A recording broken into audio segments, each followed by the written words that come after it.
E aí pessoal, tudo certo? Mais um vídeo aqui no canal no ar. Chegando um pouquinho tarde hoje porque complicado, teve a apresentação do Benjamin Rollaser, né? Como ele disse, Rollaser. Ele explicou a pronúncia na minha pergunta, inclusive. Depois teve treino aberto e, como até falei na live do trio, não tinha comentado aqui, peguei um freela essa semana, né? Para cobrir as férias do Lucas no set e da Gabriela Brino lá no UOL, né?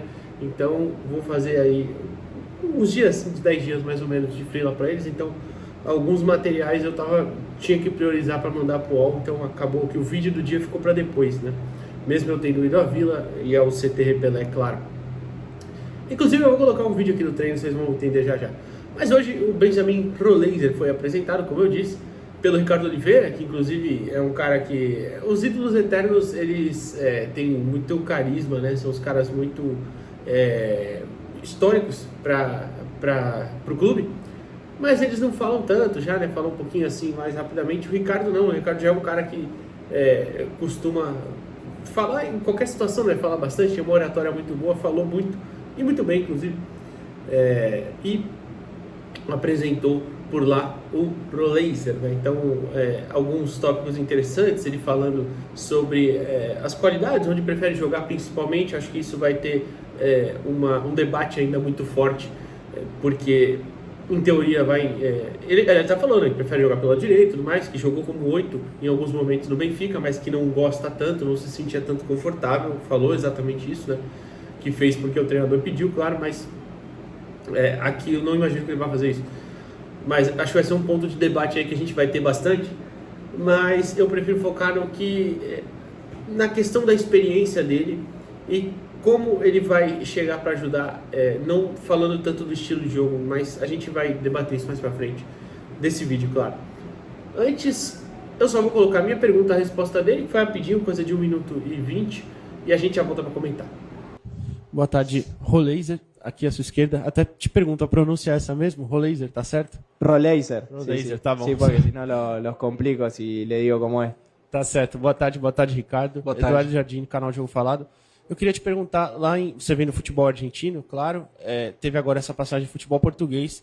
Queria que você falasse, apesar de não ter jogado tanto quanto gostaria, o que você aprendeu, falando mais taticamente lá na Europa, que você acha que pode encaixar aqui no futebol sul-americano, especialmente no brasileiro? Obrigado. Y yo creo que el fútbol sudamericano es muy físico, son partidos muy trabados, donde no hay tanta diferencia entre los equipos, son todos equipos aguerridos. No me ha tocado jugar acá en Brasil, pero yo creo que en Argentina es un fútbol muy complicado, como dije anteriormente, muy físico, donde se lucha todos los partidos. Y en Europa, en donde me tocó estar, creo que entre los clubes grandes hay mucha diferencia en todos los sentidos, con los clubes por ahí más chicos, y creo que el fútbol europeo es un poco más táctico, de a 2 toques, de la pelota circular es más rápido, y yo creo que esas son las diferencias que le veo. Como ele disse, a pronúncia é Benjamin Rollaser, né? E falou sobre a diferença, né, do futebol sul-americano para o europeu e necessariamente o português com o daqui, né? Eu acho que ele tem muita razão quando ele diz que a diferença técnica lá influencia muito, né? Porque eu vou pegar, nem sei como é que esse time tá, vou chutar aqui o Casapia. Vou abrir até a tabela no português só porque eu falei o nome dele, mas o Casapia enfrenta o Benfica é muito discrepante, né? Muita diferença. Óbvio que aqui também você tem jogos assim, né? Se você pegar até... quer ver? Vou falar um time pequeno também, que tá pequeno, né? Com todo respeito, sem tanta relevância, digamos assim. O Velo Clube. O Velo Clube ganhou do Santos, empatou com o São Paulo, mas ainda assim é um dos piores times do Campeonato Paulista, né?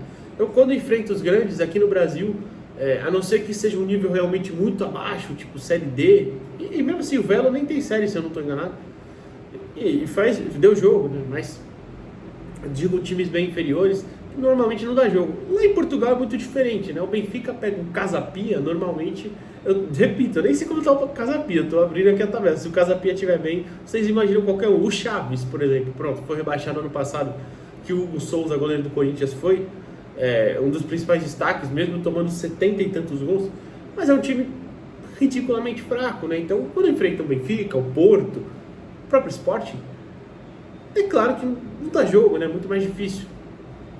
Mas, taticamente falando, é um futebol um pouco mais evoluído, né? Um futebol também que é jogado de forma mais rápida, como o Roleiser falou, né? De poucos toques, né, na bola, de maior movimentação. E aqui é mais disputado, também tem jogadores mais talentosos, né? No geral, só porque eu falei o Casapia tá em sexto, tá? Mas vocês pegam aí, pronto, o Farense, que o Indy foi pra lá agora, o Farense tá em 17º, com 15 pontos. Era só pra citar um exemplo de um time ruim, tá? Ai, meu Deus, citei bem o que tava bem. Voltando, então realmente é um futebol que você precisa desenvolver uma leitura mais rápida de entendimento do jogo, né? Mesmo sendo português, que também tem um nível técnico um pouco abaixo, se a gente comparar com Espanha, Itália, Inglaterra, né? Enfim, Alemanha. Até se a gente for comparar em números, por exemplo, no Estudiantes, o Roleiser, perdão, já falei errado. Ele tinha uma média de tocar na bola mais, de participar do jogo mesmo, receber passes e tal, mais de 50 por partida. Lá em Portugal, o maior que ele chegou a ter foi 19 de média, 19 toques ali por jogo. Tudo bem que ele jogou pouco tempo também, né? Mas, realmente, como ele disse, né? Tem que entender melhor, rodar a bola mais rápido. E acho que ele vai aplicar isso aqui, agora até chegando no ponto meio que de conclusão do vídeo, que é como ele vai trabalhar essa parte pelo lado direito. Imagino pelo lado direito. Você pode até pensar numa associação com o Léo Godoy, igual eles fizeram lá no Estudiantes, né? O Léo Godoy usava muito corredor, justamente porque o Roleiser, vou até acostumar a ser difícil, justamente porque ele trabalhava, né, da canhotinha para dentro, então liberava o corredor e ele, como tinha muita liberdade, né, para atuar circulando mesmo, participava muito por ali, o Godoy atacava e fazia essa associação. Você pode ter essa associação também com o Sherman, que tem qualidade mais que o Léo Godoy, sobe bem ao ataque, enfim. Mas o mais importante para mim é como ele vai se entender com o centroavante, seja Tiquinho, Tassiano, o próprio David, que até o Fabrício Romano hoje publicou de novo, que o David vai chegar e deve chegar nos próximos dias para fazer exames médicos. A gente grava o vídeo daqui a amanhã, depois de amanhã, enfim. Neymar pelo meio, claro. E aí, do lado esquerdo, seja Guilherme, seja Soteldo, ou o próprio Soteldo, será que vai ficar pelo lado direito? E o Roleiser vai ser esse cara de segundo tempo? Eu não acredito nisso, porque o valor dele coloca meio que um alvo ali, tipo, esse cara tem que jogar, mas, enfim.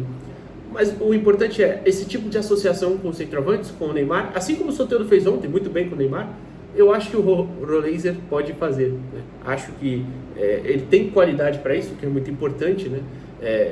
Faltava, no começo do ano, faltava um pouquinho, né? Antes do Neymar chegar e tudo mais, jogadores que realmente tinham qualidade com a bola no pé, que conseguiam conduzir, progredir, dar um drible, parar um pouquinho, pisar na bola. Talvez o único fosse o Soteldo, né?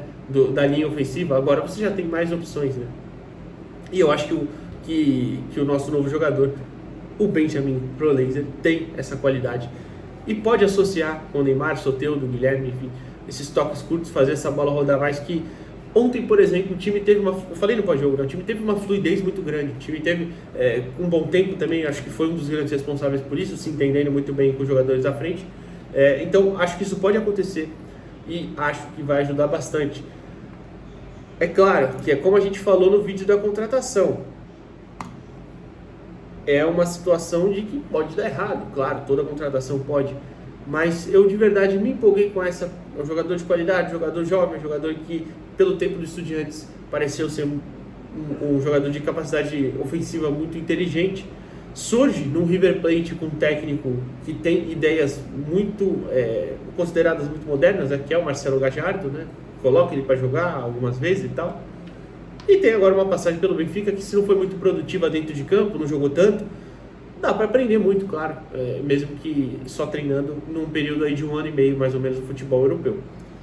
Então está aí, Benjamin Roleiser, nosso novo reforço, que disse até que teve uma gripe quando chegou e tal, está um pouquinho abaixo fisicamente porque não estava jogando tanto, mas que para a fase do mata-mata estaria assim apto se o Santos avançar, então vamos torcer para isso. Fechou?